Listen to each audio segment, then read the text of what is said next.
Impaired loans at the Bank of Montreal are up over 100%, and you've got food banks now that are running out of food. This is absolutely insane, but what you would expect to happen in a depression. So EI benefit claims are up for working age men and women, according to Statistics Canada, and we know their statistics are broken. So Statistics Canada reported on Thursday that the number of men aged 25 to 54 years old who received regular employment insurance benefits increased by almost 13% in June compared to the same time last year. So showing a big increase there. And what's really interesting as well is if you go to the youth unemployment rate, and this is interesting and sad, quite frankly, you've got it sitting now at 14.2%. Obviously, with the fact that Canada has obviously pushed so much temporary migration in, unfortunately, these are some of the things that happen. And here's the thing, when you go to the United States and look at the youth unemployment there, not only is it pretty stable, but it's 9.1%. So it's a massive percentage increase between 14.2% and 9%. So it's not just working age men and women. You've got a lot of people who are younger who cannot get jobs as the Canadian economy implodes. And you're also seeing a lot of these people turn up at food banks, and you're also seeing a lot of these people turn up at homeless shelters, which is just, quite frankly, a shame, and Canada is doing a disservice to those people. So if we go back to this, it says on a monthly basis, the agency said EI beneficiaries among core age men have gone up for 2 consecutive months in June and July. StatCan data also showed a 10.5% annual increase in the number of core-aged women, 25 to 55 years old, receiving regular EI benefits in June. This comes as the unemployment rate ticked up slightly to 6.4% in June, with more people searching for work while overall employment held steady, the agency noted, citing the Labour Force survey, which is what we go through on this channel on a monthly basis. So if you want to hear about the Labour report, we cover it on a monthly basis, and shortly we're going to have the other report which comes out. So you've got the Bank of Montreal that came out with an earnings miss, and again, provisions for credit losses up. So they were up to $906 million from $705 million.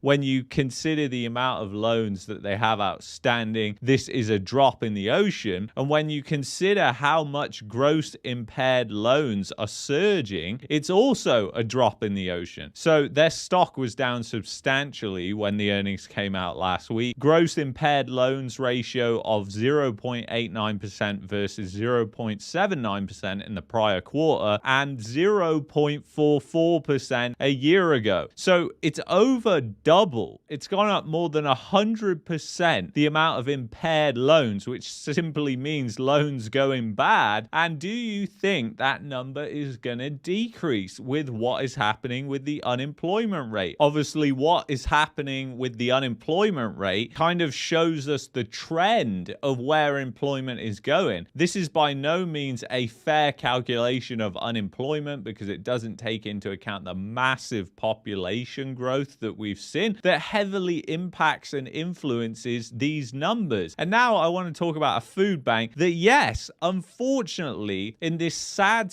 economy where some people are blissfully unaware that Canada is heading into a depression, you've now got the food banks running out of food. I mean, this is just unbelievable. So Surrey Food Bank's shelves empty. Surrey is obviously an area very similar to Brampton in Ontario. If you're not familiar with the area of Surrey in BC, there's a high amount of immigrants in that area. So obviously it just goes to show how much these people are struggling. And obviously we know that the immigration really impacts the low wage jobs, but the fact is the people can't afford to live on those low wages in Canada, and they're also living in third world conditions in this country, which should be unacceptable to Canadians to have people live in those conditions. As we've already seen, the UN has said that Canada's temporary foreign worker program is essentially a debt slavery program. So with school just a couple of weeks away, the Surrey Food Bank is making an urgent plea for help. It says its shelves are bare and admits it's not in a position to help families prepare for the fall. We don't have enough food, explained Executive Director Kim Savage. Summers are typically very hard on food banks. There's a lot of engagement with the community in the winter and the spring, and then of course in the fall when everyone gets back to their routines. But in the summer, people are off on vacation, and it means they're not thinking about the food banks. Savage can't say for certain if the ongoing cost of living crisis and the high cost of groceries are also contributing factors in the downturn in donations. So it's absolutely crazy what's going on there. And then if you look at the average home price in Surrey, BC, it's $1 million. So over $1 million for a home. They're talking about grocery prices. You know what I think impacts people even more is the cost of housing absolutely skyrocketing like it has in some places. Now, it's down year over year. It's off 5.3%, and in real terms, a lot more than that because that's just nominal. And also what I like about this is it shows the population growth. So again, this just completely gets rid of that narrative that population is causing housing prices to go up. You basically got the population up 9.7% since 2016. Meanwhile, housing prices are down 5.3% year over year. And I've explained that many times that population growth, population growth is more like a derivative of what pushes up housing prices. And I've explained that many times and proved that how population growth is not driving housing prices, but it can help drive speculation, and it certainly does. So obviously with youth unemployment rates this high in Canada, it's just absolutely crazy. When you've got food banks that are running out of food, not very good. When you consider these loans, and then you consider how fast these impaired loans are increasing at banks like the Bank of Montreal, you just know where this is going to end, guys. It really is not hard to think about where this is going to end. I just want to show you this chart real quick, which is really interesting, and it basically shows prior recessions and the increase in mortgage payments. The chart comes from Wower. Really good. Thank you to a subscriber who sent me this. Really good chart. You can see how pretty much every time the average mortgage payment has gone down,